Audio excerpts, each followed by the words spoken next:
Poshtë rrugëve të zhurmshme të Aleksandrisë, fshihet thesari më i kërkuar i historisë.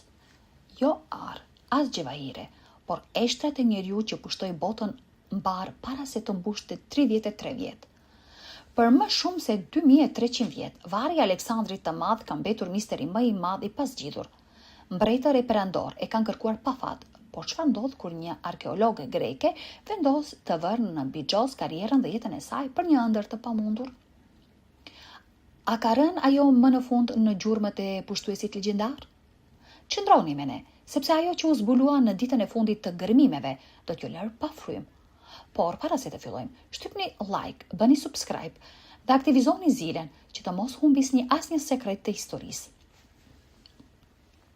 Rrëfimet e lashta thonë se për më shumë se 400 vjet, trupi i Aleksandrit të Madh u ruajt dhe u nderua në një varr madhështor në qytetin egjiptian që ai themeloi Aleksandri. Diku në rrugët e zhurmshme të Aleksandrisë, Egjipt, shtrihet thesari më i kërkuar në historinë arkeologjike. Jo Ar, jo Gjevahir, por vdekjetare të një njeriu që pushtoi botën e njohur para ditëlindjes së tij të 33. Një njeri, emri të cilit ende bën njehon në korridoret e kohës. Historia jonë nuk fillon me zbulimin, por me humbjen. 10 qershor, viti 323 para Krishtit, pallati i Nabucodonozorit në Babilonin e lashtë. Aleksandri i Madh, zot i një perandorie që shtrihej nga Greqia në Indi, lëngonte duke vdekur në moshën vetëm 32 vjeçare. Edhe në momentet e tij të fundit, ky pushtues legjendar pati një kërkesë të fundit që do të bënte johon në përshekuj. Ai nuk donte të varrosej me baban e tij, Filipin e dytë, në varet mbretërore të Maqedonisë. Në vend të kësaj, Aleksandri bëri një kërkesë të veçantë. Ai donte të quhej djali i Zeus Amonit dhe të varrosej në oazën e shenjtë të Sivës në Egjipt, ku dikur kishte marrë njohjen hyjnore. Kur Aleksandri dha frymën e fundit, trupi i tij u mumifikua si një faraon dhe u vendos në një arkivol floriri. Por fati kishte plane të tjera. Në fund të vitit 322 para Krishtit, diku në shkretëtirat e Siris, po ndodhte një nga grabitjet më guximtare të historisë. Ptolemeu i parë, një nga generalet më të besuar të Aleksandrit, kishte pritur momentin. Ai e dinte se kushdo që kontrollonte trupin e Aleksandrit do të kontrollonte trashëgiminë e tij.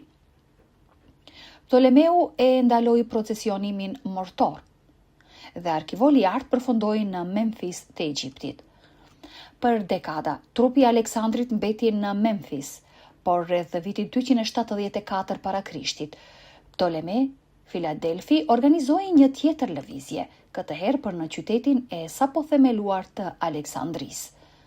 Këtu, trupi i Aleksandrit u vendos në një mauzole madhështore të quajtur Soma, që të thot trupi, dhe pastaj historia heshti.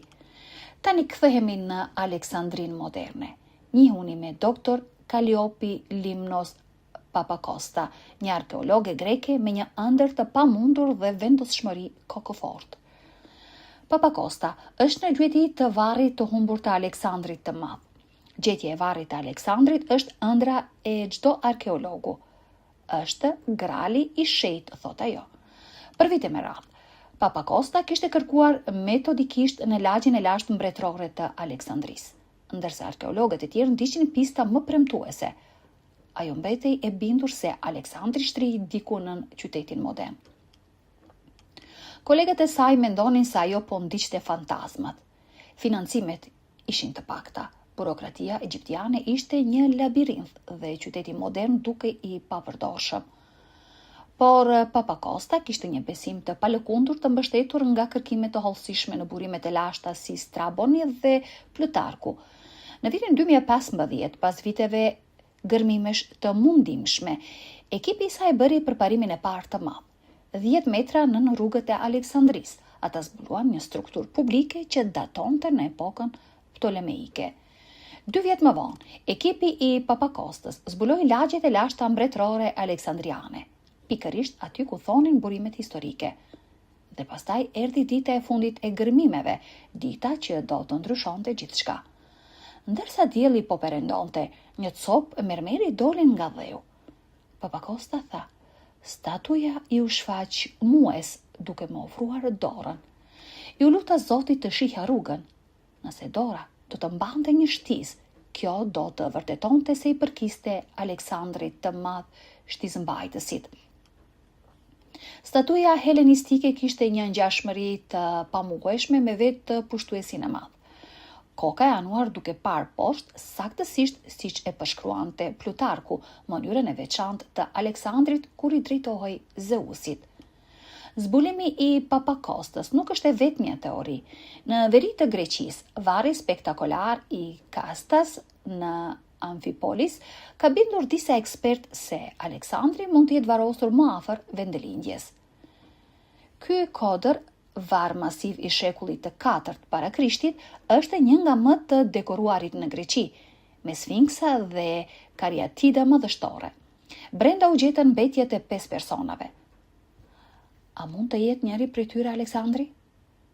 Provat janë tunduese, por jo përfundimtare. Gjithashtu, janë varret mbretërore të Virgjinës në Maqedoni, ku shumë besojnë se gjendet babai i Aleksandrit, Filipi i dytë. Disa shkencëtar pyesin, nëse Filipi është këtu, a mund të jetë Aleksandri diku afër? Sot kërkimi për Aleksandrin nuk bëhet vetëm me lopata. Është një gjueti thesarësh e teknologjisë së lartë.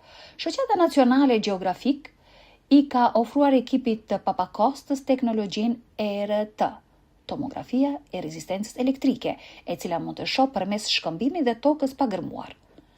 Por teknologjia nuk mund të zëvendësojë intuitën njerëzore. Sot, statuja madhështore prej mermeri grek është e ekspozuar në Muzeun Kombëtar të Aleksandrisë. Vizitorët vinë për të parat që mund të jetë gjëja më e afërt me prekjen e dorës së historisë. Financimet vazhdojnë të vinë nga institucione private.